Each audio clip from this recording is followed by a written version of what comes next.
bien toi. Ouais, bien. Toujours un cours d'histoire, mais souriant. Attention, bonjour Frédéric, comment ça va ce matin? Bien, Alors merci. on le sait, on l'a lu dans les journaux, hein, le couple présidentiel, Emmanuel Macron et son épouse sont attendus en Inde, c'est en fin de semaine, visite d'État prévue sur 4 jours, une visite importante qui a déclenché un petit ting chez vous, et c'est dire, bah tiens, dis donc, mais c'est vrai que les relations entre l'Inde et la France existent depuis longtemps, elles ont été plus ou moins chaotiques, Bien sûr. voilà, mais depuis qu'en fait certains, à l'époque des découvreurs, ont posé, j'allais dire, quelques comptoirs. Oui, c'est exactement ça. Et pourtant, on n'était pas les premiers. Enfin, Non. je parle parmi les Européens, évidemment. Je Parce vous que... signale qu'on était les premiers en Australie. Oui. On s'est fait griller la partie Par par les Cook, Anglais, mais oui. bon, c'est pas grave, à quelques jours près. Mais en Inde, effectivement, Bah bon, voilà. il y avait du monde. Ça. Alors oui, alors ceux qui ont commencé sont les Portugais, vous savez, qui descendaient du Portugal. Ils essayaient d'aller vers l'Est. Donc ils ont essayé tout le long de la côte africaine, d'essayer de rentrer pour essayer de passer de l'autre côté. À chaque fois, ils tombaient sur des embouchures de fleuves et évidemment, il fallait faire demi-tour. Et finalement, ils ont trouvé un passage au sud de l'Afrique. Et là, ils ont appelé ça le cap des tempêtes, tellement c'était tempétueux. Puis le roi du Portugal leur a dit non, moi j'ai espoir qu'on aille plus loin, donc vous allez l'appeler le cap de bonne espérance, de bon espoir.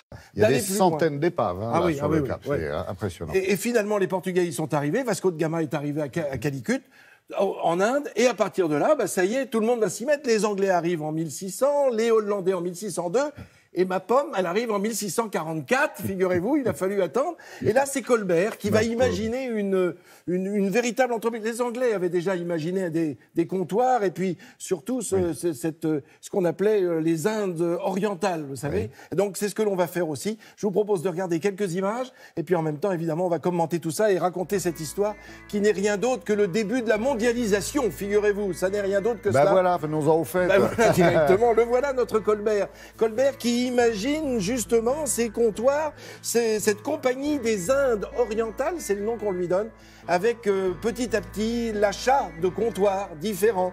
On va avoir Pondichéry, on va avoir Calical, Yanaon, Mahé et Chandernagore. Voilà les 5 comptoirs français qui vont être acquis au fil du temps. Et évidemment, ce sont des transports maritimes qui permettent de commercer, parce que le but, c'est quoi? C'est le commerce avant tout, c'est-à-dire qu'on est presque au bout de la route des Indes. Et voilà un personnage qui est emblématique, c'est Joseph-François Dupleix.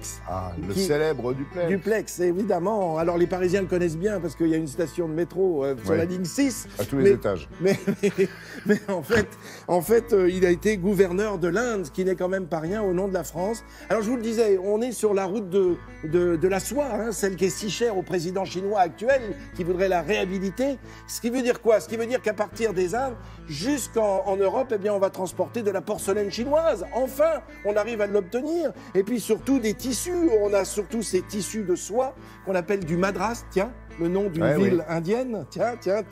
On appelle ça des indiennes aussi, ces tissus. Vous savez, il y avait des robes de chambre qui étaient fabriquées en indienne. Et ça, c'était évidemment très à la mode du temps de Louis XIV. D'ailleurs, Molière en parle dans ses pièces. Là, je voulais vous montrer juste ces images du président Macron accueillant Narendra Modi, Premier ministre indien, en France. C'est donc le renvoi de la balle, si j'ose dire. Ça va être l'accueil à la fin de la semaine de M. Modi en Inde pour le président Macron. Alors, on doit beaucoup de choses. Vous savez, il y avait la côte de Malabar qui était au sud. Ça fait que de noms qui évoquent les grands voyages. Ah oui, absolument. Ouais. Mais en fait, la France a perdu toute son influence très rapidement. Oui, rapidement, mais après l'indépendance de l'Inde. Vous savez que l'Inde a été indépendante et puis s'est séparée avec le Pakistan. Et ce sont les habitants de ces comptoirs français qui ont demandé à devenir indiens, finalement, plutôt que de rester français. Voilà pourquoi il a fallu attendre bien après 1947. C'est dans les années 50, 1950. Tout à fait. Ouais. Donc un demi-siècle, ou un petit peu plus d'un demi-siècle, l'indépendance y est. Alors, on a conservé des mots, parce que je vous parlais de la côte de Malabar. Mais pourquoi on appelle ça des Malabars? Parce qu'il y avait des costauds qui descendaient les marchandises. Les dockers. Ah oui, exactement, les dockers qui étaient là. Et puis, on avait trouvé des petites maisons qui étaient sympathiques, avec des verrières. Oui. Elles venaient du Bengale. On a appelé ça des bungalows. Et ben voilà, c'est fait. Merci pour toutes ces explications Merci. et pour cette évocation historique très, très intéressante. Merci beaucoup, Frédéric.